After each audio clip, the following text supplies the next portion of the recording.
Hello and welcome to another Master Shard video. Yeah, so you'll notice a couple of different things today. So what I did was I actually changed my name, the Shard part, and extended it into Sharingan in Japanese. And those are the kanji for it, funny enough. The thing is, it's not really a real word. It was based off the anime Naruto. So when you put those kanji together like that, that's how the sound comes out as Sharingan. I put the gun or the I part at the end, but I just thought, well, I could fit in the three kanji into the name and come up with something, so might as well do that.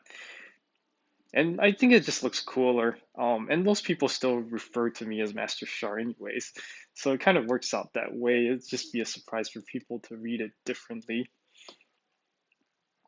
The other thing I did was I changed the text of my whole whole game from English to Japanese on the mobile phone. The reason why I did this is because currently I'm trying to improve my Japanese, and one of the things I noticed is that in Heroes, uh, there's just so much kanji um, to learn and to master.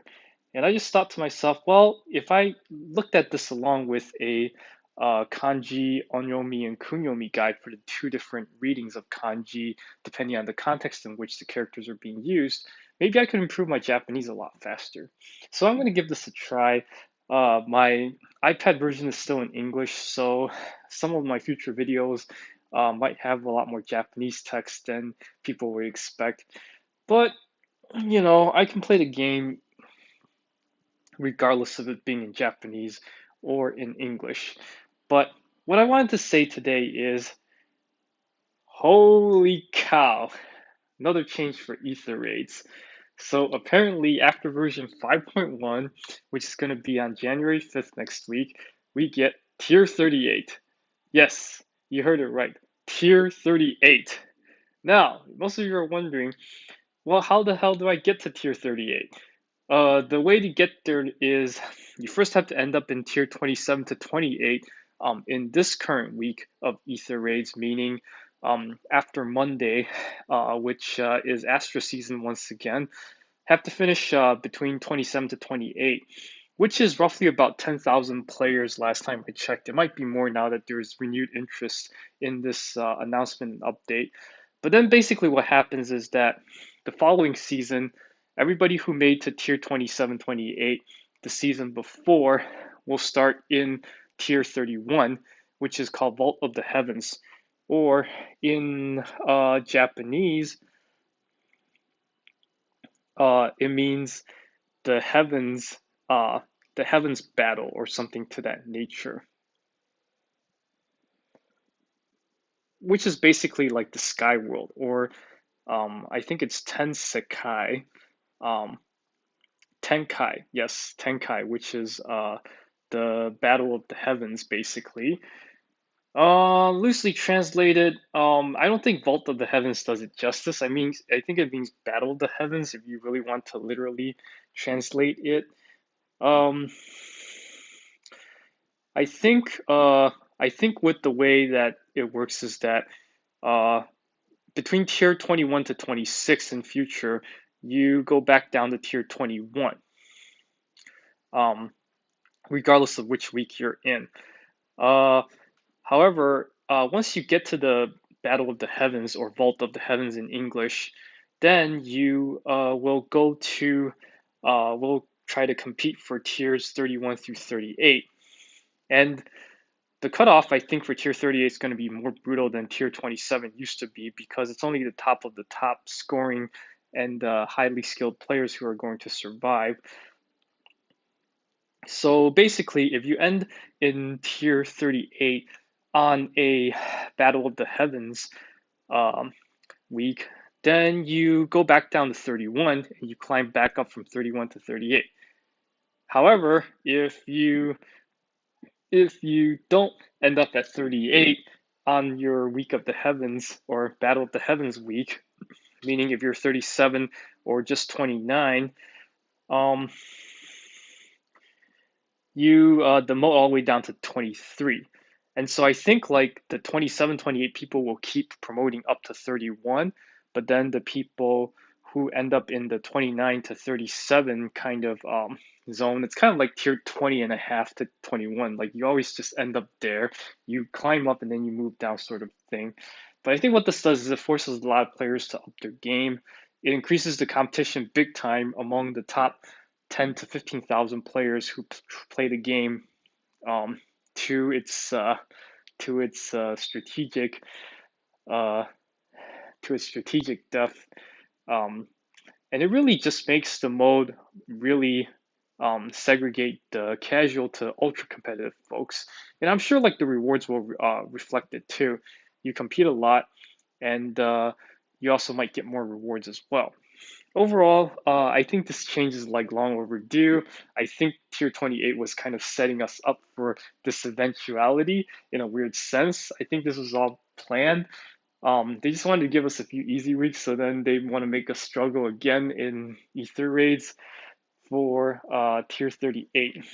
So with that, I am going to announce a special set of Ether raids videos on my channel again. Um, because I think there's going to be renewed interest for this type of content. And I also think being one of the first to hopefully climb and make it to tier 38 and stay at between tier 31 through 38 on a regular basis, I thought it'd be good to show people just what high level AR content looks like in this day and age. The basics haven't changed. You deploy 5 to 6 units depending on the map that you face. You have to kill 6 to 7 defense units depending on the defensive mythic that comes out. And you have to do it in a perfect way that you don't lose any units at all, going back to the old rules to get the maximum score. And even though you have 5 mulligans in terms of escape ladders, and maybe you'll get 6 in the future, uh, I think the mulligans still force you to queue into potentially deadly matches. So you got to play every match like it's your last match, or it's the best match you have to play in order to win. And personally, I think it just makes AR a lot more exciting again. I mean, AR has been one of the most misunderstood modes for a long time. I got into it probably around last year, middle of last year, when I finally made tier 21 in the old system. Climbed to 27 on many occasions. Have around 60 or so chairs, even though some people have more chairs than me. But I think for the tier 31 to 38 climb, it's going to take on a different tone. And some of the people may be people that I've played against or have encountered or have fought my defenses on several occasions.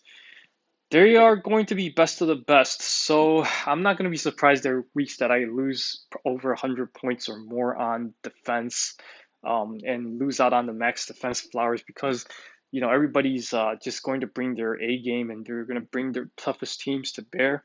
And you got to get ready for them. And I'm going to do the same to bring my best teams and give it my best to beat some of the defenses that I haven't been able to crack for the longest time on the top tiers of my friends list. So yeah, I think this is exciting. I think this is a nice challenge. Definitely will make me spend more time in Ether raids planning and working out strategies to ensure perfect wins. For a while there, I just felt really guilty just kind of slipping by with sacrificed losses on some of the bonus seasons because I don't know, it felt more like a loss than a win because yeah, you win the match, but you kind of lose your dignity in doing so, if that makes any sense. So yeah, start of the road to tier 38 series, see how many times we can stay there. Obviously, we'll try to stay there as long as possible, but no guarantees. It's just like the ATP Masters and the NBA Championships and some of the other sporting events. Only best of the best, and only the battled, hardened folks can make it to the end. So, yep, join me, Master Shar, for an exciting AR series coming up. That is all. Uh, happy New Year's and happy holidays in advance to everyone. And I'll catch you around. Hit the like and subscribe button for more Fire Emblem Heroes content. That is all.